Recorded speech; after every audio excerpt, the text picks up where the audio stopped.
Hola, soy el alumno Luis Ángel Velázquez Obando del plantel ICES Villada, sexto semestre 601. En este video, referente al primer material de Historia Contemporánea, hablaré sobre qué es la Historia Universal Contemporánea, para qué sirve conocerla y qué influencia ejerce en nuestra estructura social hoy en día. Tal vez también hable sobre el pasado, el presente o incluso posiblemente sobre el futuro, aunque aún no estoy seguro, será como se desarrolla el video.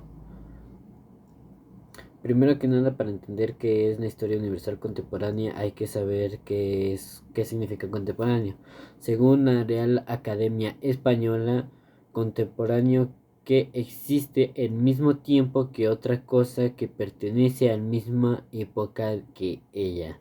Es decir, que a esta mismo establecen una misma línea de tiempo, pero en distintos lugares. Un ejemplo sería la cultura egipcia, maya y mongola, pongámoslo así, que existieron por épocas similares, pero en ocasiones diferentes, y no muchas se toparon con ellas hasta casi un milenio después, siendo los egipcios con los romanos, y compartiendo y diferenciando sus culturas. Aunque no estoy muy al tanto sobre la historia ni el desenlace de ella, creo que en el desenlace para Egipto no fue muy agradable, que digamos.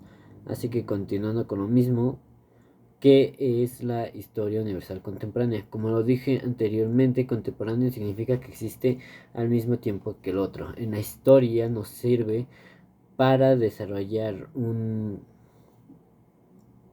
una idea, un plazo sobre los sucesos que ocurrieron anteriormente. ¿Para qué nos sirve esos sucesos? Normalmente para evitar problemas que se ocurrieron en la época, por ejemplo, como dijo Simón Bolívar, si no me equivoco, fue en latino que dijo estas palabras, aunque quizás no dijo alguien más primero. Una historia que se le niega la historia está condenada a repetirla de nuevo. La historia está rodeada de muchos errores, conflictos y aspectos muy turbios que podemos considerar hoy en día inhumanos e incluso muy exagerados.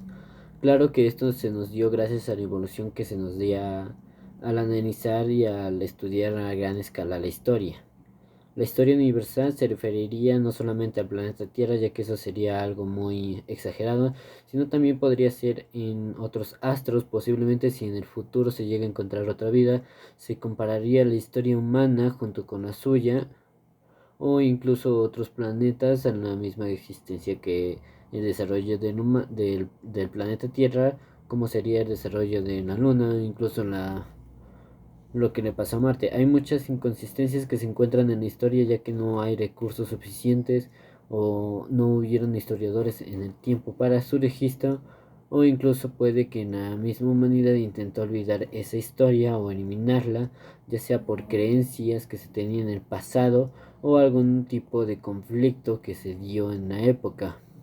Un ejemplo de esto sería las acciones nazis que se desarrollaron durante la Segunda Guerra Mundial, donde se perdieron varios libros y arte que se considera hoy en día invaluable o incluso que se han olvidado a lo largo de la historia.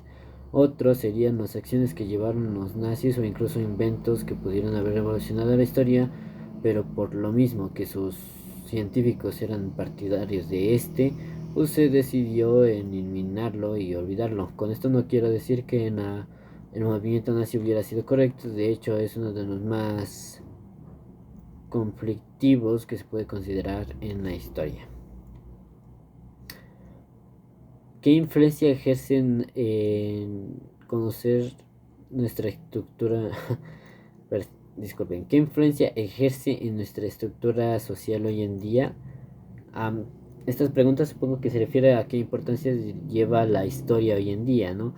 Bueno, hoy en día la historia nos sirve para evitar problemas o incluso encontrar soluciones acerca de problemáticas que se viven hoy en día referentes al pasado. Un ejemplo muy claro sería los sucesos que surgieron en el 2020 con la pandemia, donde su solución para evitar lo que hubiera pasado en la peste negra fue el aislamiento y el confinamiento de gran parte de las masas, cosa que aunque hubieron muchas bajas por la ignorancia de muchos, sí se logró el objetivo de hacer que la pandemia no sea tan desastrosa. También nos ayuda a comparar o evitar algún tipo de desastre natural que llegara a pasar, por ejemplo, no que se planea que se va a desarrollar en un futuro. La falla de San Andrés se están variando y analizando varios tipos de fallas um, tectónicas que se han dado a lo largo de la historia e intentado calcular cómo va a ser este en el futuro. Por supuesto que hoy en día es un poco más difícil, ya que como tal vivimos la historia y no le damos tanta importancia, pero en el futuro sí, se les va a dar mayor globalización. Un ejemplo de esto sería la, el conflicto que tiene China y Estados Unidos. Ahorita es algo normal y que se pasa normal como algo cotidiano, pero posiblemente en el futuro pueda desembocar un conflicto mayor o incluso un lapso de la historia diferente que será mayormente abordada en el futuro. Y bueno, con esto concluyo el video, que creo que ha sido muy específico y adiós.